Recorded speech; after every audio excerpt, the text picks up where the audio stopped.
Yo, what is up everyone? Jay here with another Fire Emblem Heroes reaction video to this month's main series banner that has just been revealed, and it is from Shadows of Valentia. Shadows of Valentia is one of my favorite Fire Emblem games. It's one of the best remakes I've ever played, honestly, and I'm happy that it's getting a banner, but there are some choices here that are a bit questionable, and it's going to be controversial with a lot of people because a lot of people don't like Lords getting ults all the time, and Celica here is getting an ascended version, and I like Celica. I don't have anything against her, so I'm happy for her fans and everything, but I really don't think she deserved an Ascended version here because she's the first Lord to get an Ascended, and the whole thing with Ascended versions was, believing that Lords wouldn't get them because it was cool to see characters like Joshua and Adun and Ishtar get them. But now Celica here is the first Lord to get one. And then you also think of the fact that, you know, Shadows of Valentia's cast is not very big, so they're kind of running out of characters. So they're kind of trying to stretch it out, which I understand. And of course, Celica's popular, so she's gonna sell. But at the same time, it's like we just had Ascended Florina, and she's not a plot relevant character by any stretch of the imagination, and she got an Ascended version. So that making me think that May or Claire could have got an Ascended version here, even Berkut, maybe Lucas or Saber, even because this banner is based off Celica's route in the game. So that would have been cool and more of a fresh take instead of Celica here being another mage alt. It is kind of a bummer. I mean, I've been waiting for a May alt. That's just me, my copium, I guess, inside of me, waiting for a May alt because it's been 5 years. She's my second favorite mage in the series after Lind, and she still doesn't have an alt. Fortunately, May doesn't get anything here, or Claire, or anyone cool like that. But I mean, not saying Celica's uncool or anything. I just wish it was someone else or someone else more creative. But here she is, and her outfit's interesting. It's just like this green armor. It's cute and all, but I'm wondering what this is. This design is based off of. I'm not sure if this is anything referencing anything in Shadows of Valentia. It's been a while since I played SoV, but I don't see where this design is based off of. It probably is based off something, or maybe it's just a completely new design. I'm not sure. But let's go over her kit. So she comes with Milla's Testament. This gives her -1 cooldown because every single Ascended hero so far has a -1 cooldown weapon, so that's pretty funny. Keeping up the trend, and if she initiates combats within 2 spaces of an ally, grants +6 attack and speed, and also neutralizes effects that inflict the special cooldown charge, so she has the Null Guard. And also deals damage equal to 10% of foe's attack, which is nice. That's a nice extra boosted damage. And also, if she's alive, essentially, and the foe will reduce the unit's HP to 0, she has a Miracle effect, reducing HP to 0. She can survive with 1. So that's kind of cool. She gets a Miracle built into her tome here, which makes sense because SoV has Miracle spell and whatnot, and Miracle magic. So pretty nice weapon. It's nothing super duper crazy, but it's just straightforward. Helps her just pierce through tanks with the guard effect and just hit hard and trigger her special really easily. She comes with Moonbow, Life and Death 4, which is another Ascended with Life and Death 4. We had Ishtar and Joshua, who I think had those as well. Solo Zofia, haven't seen this skill in a while. This is on Legendary Celica, which is a pretty good skill because it's Desperation and partial no follow built into it, which is nice. But of course, she's going to have to get into that range for the Desperation effect. So you could get rid of Life and Death for something like Fury, or just run Fury in the Sacred Seal slot. Because Life and Death is going to obviously reduce her bulk by a lot. And she's probably not going to be very bulky, of course, because she's a mage. So, you could definitely replace the A slot with stuff. And then she comes with a new skill, Infantry No Follow-Up 3, which is a very... and I saw this, I was like, okay.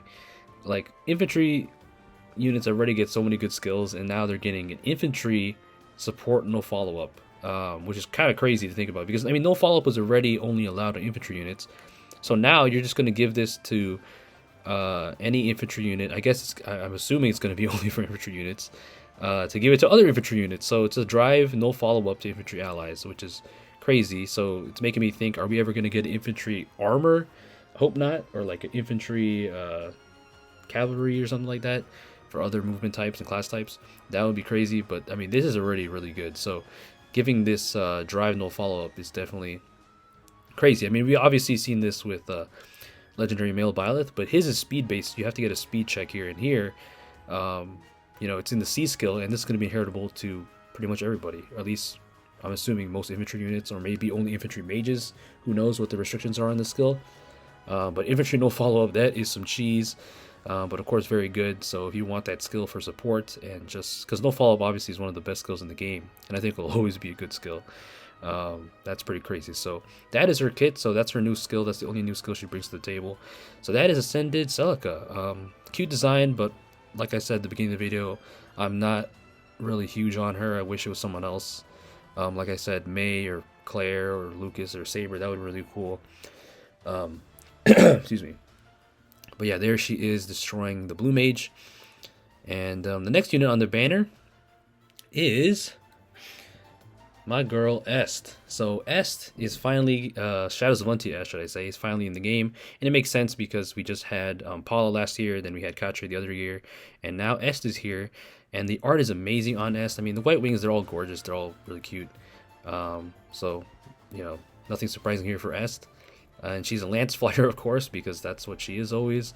And she comes with a tri-edge lance. So this gives her Canto remaining +1, attack +3. If she initiates combat or is within 2 spaces of an ally, grants +5 to everything, and deals damage equal to 20% of the unit's resistance, and reduces damage from the foe's first attack by 40% during combat. So a very solid weapon.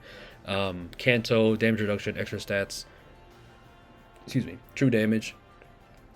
And that's really, really good. So she's going to have high resistance because, well, we'll get to it. So, I mean, Pegasus Knights in general have high resistance, but she also comes with this new skill, Flow Feather, and Attack Res Push. So Flow Feather is basically the res version of Flow Flight that we got on Spring Maria a couple months ago. And Flow Flight, there isn't that many units that can really use that well. You don't really see it that much, but it's a really good skill if you can get it to work. So having the no follow-up, and also having damage reduction based on difference between res stats. So it's a really good skill, and I feel like there's more better users of Flow Feather than there are Flow Flight, because flyers, you know, I think they have more resistance to defense, or at least a lot of the Pegasus Knights and flyers, lance flyers, have more resistance to defense. We also have some bulky ones like Altina and Volter, but you have to be fast for this skill to work. And Est here is going to be really fast, so definitely a really good skill for her. And yeah, so that's her kit basically. Really nice. Attack Res Push is going to help her Flow Feather, and yeah, she's just going to be an amazing lance flyer. Definitely one of the better ones. I love her art. She looks adorable.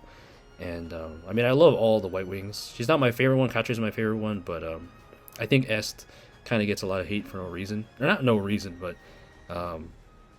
she kind of gets a little too much flack in my opinion sometimes. And the last unit on the banner, or not the last unit, sorry, the last soft unit on the banner is Kamui.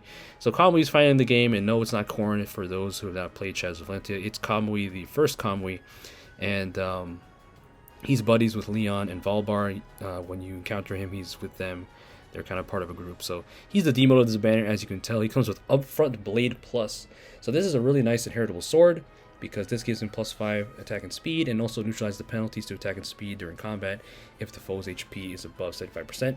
So it's similar to Springy Lance, just a sword version. So that's really nice. It comes with Luna, Speed, Defense Ideal, which is a nice budget skill. I'm hoping that's at 4-star. And then Attack Defense Oath, which is cool because there's only like 2 units in the game with that old skill. And we just got Attack Speed Oath 3, or Attack Speed Oath 4. So the Oath 4s are definitely going to come eventually. So he's going to be nice fodder for that skill. So yeah, that's Kamui. He's going to be having a lot of defense, or maybe not a lot of defense, but decent defense, high speed, decent attack. So as you'd expect. And we're getting a lot of good inheritable swords recently, because we just had Guy with Vulture's sword, and now we're getting that up for Blade. And the last unit on the banner is Ymir, Life Mother. So some of you guys might be saying, what the hell, who is this? If you didn't pay attention to the Tempest Trials, they've been updating it recently from the recent Summer Tempest Trials with some extra dialogue, and this character appeared. She also appeared in Data Mine. So Ymir, she's basically like, for what I read in the Tempest Trials, she's like, she saved Air, and she's like the reason Air was suffering or something like that. It's kind of interesting. The design's cute, I guess. That's her. Not really much to say because she literally just got introduced, so it's really funny that they just slapped her on this banner, and it feels kind of out of place because, like, what does she have the connection to Shadows of Valentia characters? I don't think she has any, because she was literally talking to Air. So I was expecting this banner to be like, if she was going to appear on the banner, to be with like Ascended Air or something. But nope, she's appearing with Celica and Est, and she is a green Dragon Cavalry unit. We really don't have many of those. Do we even have any green dragon characters? I don't even know. But anyways, so she is a really crazy unit. She has a lot of text here. So Ever Living Breath is because her attack +3. If a rally skill or movement assist skill like reposition, all the movement stuff, is used by the unit or targets unit, she restores 10 HP to allies within 2 spaces. So that's pretty nice. And then also neutralizes any penalty on those allies. So basically a free auto recovery in a sense. And then also includes unit and target does not stack even if the ranges of target overlap. And at start of combat, if she's alive, grants +5 to everything during combat, and then makes a guaranteed follow-up attack, and of course the adaptive damage. So this is a very supportive weapon that has the healing and penalty neutralization, so that's pretty nice. And then rally attack up plus, attack res unity, attack res near trace, because dragons are pretty much the only units that can utilize the res near trace skills, because we just got speed res near trace on Summer Niffle. So this is going to be kind of a niche trace skill, but it's going to be good for those cavalry dragons. And then she has a PRFC skill, Ever Living Domain. So if she is within 2 spaces of an ally, grants defense res +4, and the following effect to those units and allies during combat. If the unit's HP is above 75 and the foe will reduce it. So basically she gives a drive miracle effect, which is actually pretty good. So everybody can kind of become like a mini Hell, a mini Seliph, or original Turfing Seliph. Refine. So that's going to be kind of annoying because she not only makes them bulkier, but also can make them survive. So that's going to be really annoying to fight any kind of unit that is close to Ymir here, because you might be able to try to kill him, and that's going to be annoying in Aether raids when you have time limits and turn limits. So don't sleep on this unit. I don't think she's going to be super duper crazy. I mean, she's definitely one of the better support units, I'd say, because of this effect, because Drive Miracle is not a thing yet, I don't think. So Ever Living Domain is definitely pretty good, I'd say, and definitely pretty annoying. So she's definitely gonna be a pretty unique support unit, and I like what they did with her, I guess, even though we don't know much about her, and she literally just got introduced. But that is Ymir, so the new Heroes OC. Yeah, so wow, her animal form, whatever that is, that's like a Pokemon or something. Looks like a Pokemon. Is crazy. So that is the banner. So oh, Emblem makes an appearance. That's cool. And of course, Elm. So yeah, and then also Atlas is the he's going to be in the quests, just dropping in the quests like Guy did recently, and all the other characters we've had over the past year or two. So he's going to be obtainable through quests, and then later available in the pool. So that's cool. I'm not sure what kind of axe he has. Maybe he has Stout Axe. That's what I've been hearing some people say. I'm not exactly sure what kind of axe he has, but hopefully it's good. It's probably not going to be a PRF, but you know, obviously it's not going to be because it's a demote, but hopefully it's decent. So that's Atlas. That's cool. Atlas is really cool. He's like Giga Chad. He looks really cool. I like him. So I used him quite a bit actually in my last SoV playthrough. So that is the Shadows of Valentia banner. Again, like I mentioned in the video, the beginning of the video. It's going to be kind of controversial because of Celica and also Ymir, because a lot of people are not going to know who the hell that is, especially if you didn't read Tempest Trials. But even so, even if you did read it, like, she's so new, they just slapped her on here. It's kind of funny. But yeah, so that is the banner. And then they also mentioned that Brigand Boss is going to be the there is Atlas. This art's cool. Brigand Boss is going to be the GHB, which is hilarious because Brigand Boss is a meme character. He's placed decently well in CYL, I think. Brigand Boss, so that's gonna be interesting, and he's also probably gonna be an Axe unit, I'm guessing. So hopefully he's not just better than Atlas here. That would be tragic. But it's gonna be interesting to see Brigand Boss if he has a PRF or not. He's gonna be better than Gonzalez and stuff like that. Recent GHB Axe units, if he is an Axe, I think he is. I'm not sure. But either way, it's gonna be interesting to see Brigand Boss as a GHB, which is also kind of nice because now if he's going to be a GHB, he's not going to be votable in the CYL, or at least people are not going to vote for him because he's already going to be in the game. So yeah, that is the banner. So they could have added Dean as a GHB, but he just got a desert version this year, so makes sense they went with Brigand Boss. There's probably other characters they could have went with, like Jeddah or something, but they went with Brigand Boss, so that's interesting. So yeah, that is the banner, guys. Let me know what you guys think down below. Overall, I think the banners, I mean, like I said, I do love SoV. It's one of my favorite Fire Emblem games. And I don't got anything against Celica, but I wish it was someone else, just for creativity's sake. And I don't know. It's just because Valentia, their roster is kind of cutting thin. there isn't that many characters left to add, so they're kind of trying to stretch it out, which I understand. But I would have loved if they risked it and was more creative with this instead of giving Celica another alt. But yeah, that's basically my thoughts on the banner, guys. Let me know what you guys think down below if you do comment. Wish you luck on your summons. If you do summon, CYL is coming up soon. Also remember that, so that's going to be exciting. So yeah, that is the video. Thank you guys for watching, listening to Ramble as always. Leave a like if you enjoyed, subscribe if you haven't, and please stay safe out there. Peace out.